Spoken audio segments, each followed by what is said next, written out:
Anteriormente vimos lo que son diodos y transistores, que cuentan con una y dos uniones PN respectivamente. Pero ¿qué tal si ahora tuviéramos tres? Bueno, este es el último video de una serie de tres, donde hablamos de dispositivos semiconductores.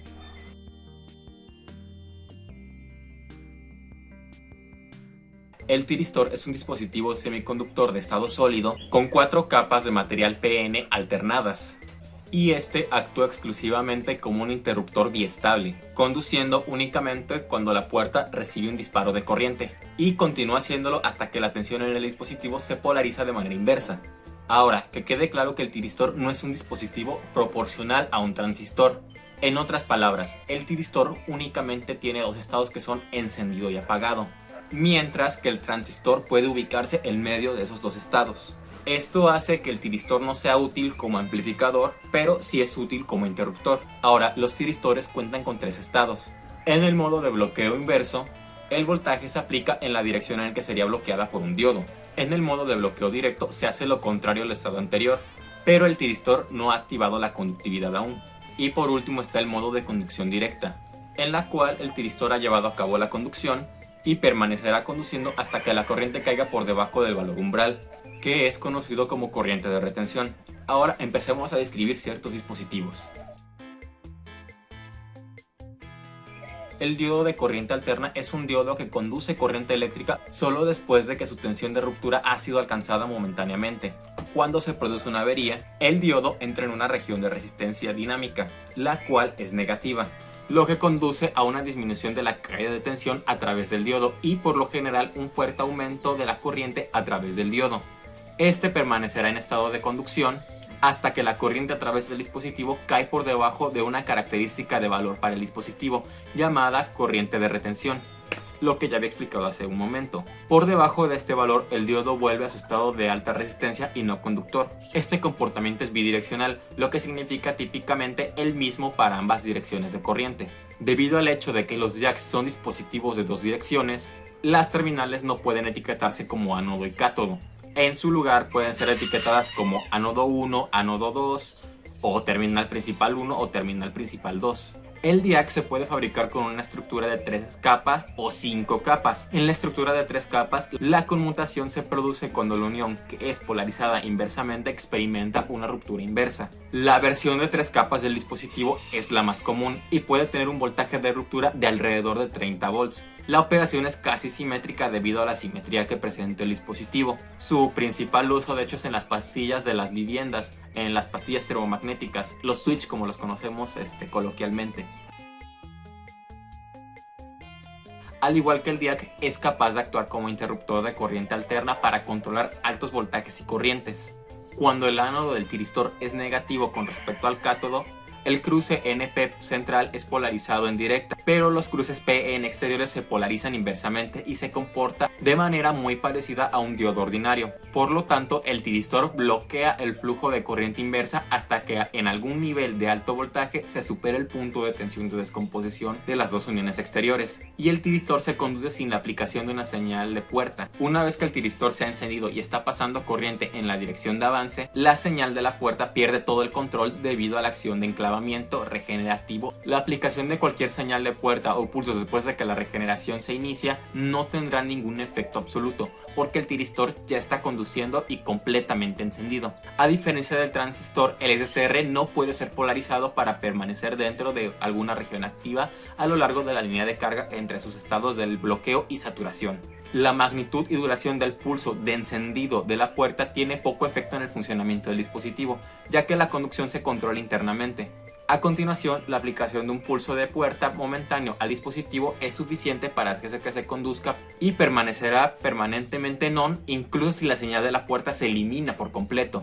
Entonces se preguntarán, ¿cómo es que apagamos ese tiristor? Una vez que el tiristor sea autobloqueado en su estado on, solo se puede apagar de nuevo, ya sea quitando la tensión de alimentación y por tanto la corriente del ánodo completamente, o reduciendo su corriente del ánodo a cátodo por algún medio externo, la apertura de un interruptor por ejemplo, por debajo de un valor comúnmente llamado la corriente de mínima retención. Los triacs son componentes electrónicos que se utilizan ampliamente en aplicaciones de control de potencia de corriente alterna. Son capaces de conmutar altos voltajes y altos niveles de corriente. Esto hace que los circuitos triac sean ideales para su uso en una variedad de aplicaciones donde se necesita conmutación de potencia. El triac es un desarrollo del tiristor. Mientras que el tiristor solo puede controlar la corriente sobre la mitad del ciclo, el triac lo controla en las dos mitades de una forma de onda de corriente alterna. Como tal, el triac puede ser considerado como un par de tiristores paralelos, pero opuestos, con las dos puertas conectadas entre sí y el ánodo del dispositivo conectado al cátodo del otro. En la estructura del triac se puede observar que hay varias áreas del material tipo N y el tipo P, que forman lo que es efectivamente el par de tiristores de espalda a espalda. El triac es capaz de conducir de varias formas, de hecho de más formas que el tiristor. Puede conducir la corriente independientemente de la polaridad del voltaje de las terminales, pero también puede ser activado por corrientes de compuerta positivas o negativas, independientemente de la polaridad de alguna de las otras dos terminales. La curva característica de un triac se puede ver en el diagrama, con los 4 cuadrantes diferentemente etiquetados.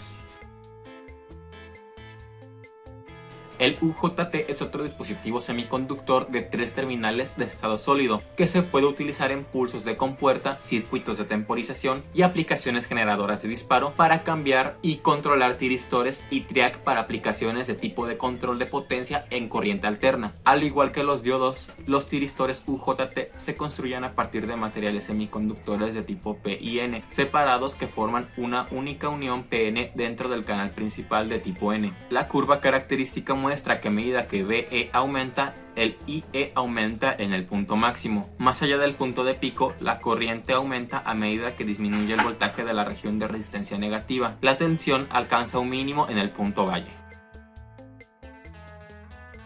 Vayamos ahora con el tiristor PUT. Este tipo de transistor ahora sí cuenta con una polaridad en sus terminales. Son ánodo, cátodo y puerta, y cuenta con 4 capas de materiales PN. Se llama programable porque los parámetros como la región de desprendimiento intrínseco o el voltaje pico se pueden programar con ayuda de resistencias externas. Sus características de intensidad y voltaje son esencialmente una gráfica entre la tensión de ánodo y la corriente del ánodo. Se muestra el diagrama de conexión típico y la gráfica de características de un PUT.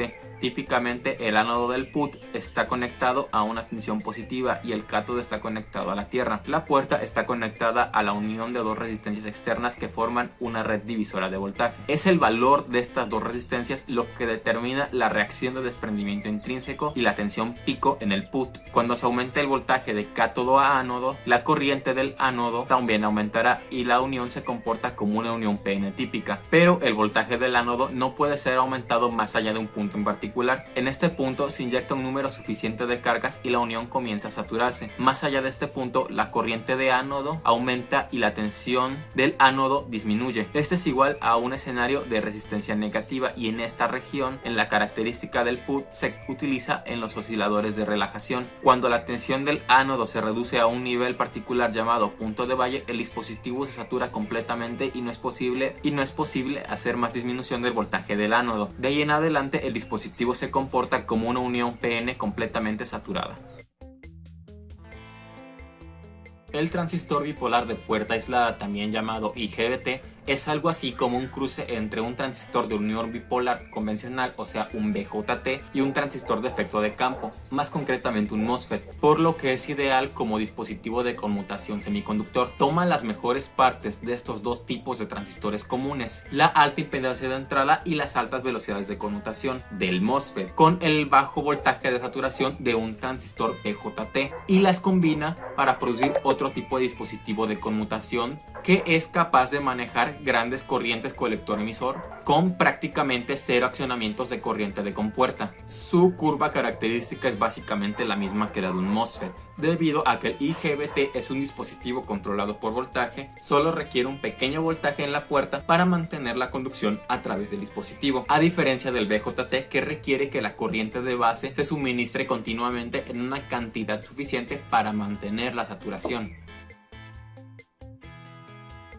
Ahora vamos con el GTO. Es una variante de la forma más estándar del tiristor. En lugar de que la puerta se utilice para encender el tiristor, el pulso de la puerta apaga el dispositivo. Al igual que en el tiristor estándar, el tiristor de apagado de puerta es un dispositivo de 4 capas que tiene 3 cruces. Una vez más, las capas son PNP, con la capa P exterior que proporciona la conexión de ánodo y la capa N exterior que proporciona la conexión del cátodo. Se puede encender aplicando un pulso de corriente positiva en la compuerta y se puede apagar aplicando un pulso negativo en la misma de amplitud adecuada. El GTO puede resistir un voltaje y corriente más altos que el MOSFET de potencia. Se observa en la gráfica que cuando está en conexión directa, su curva es la misma que la del SCR convencional. En dirección inversa, el GTO se descompone a una tensión muy baja. La tensión de descomposición inversa es del orden de 10 a 30 volts solamente.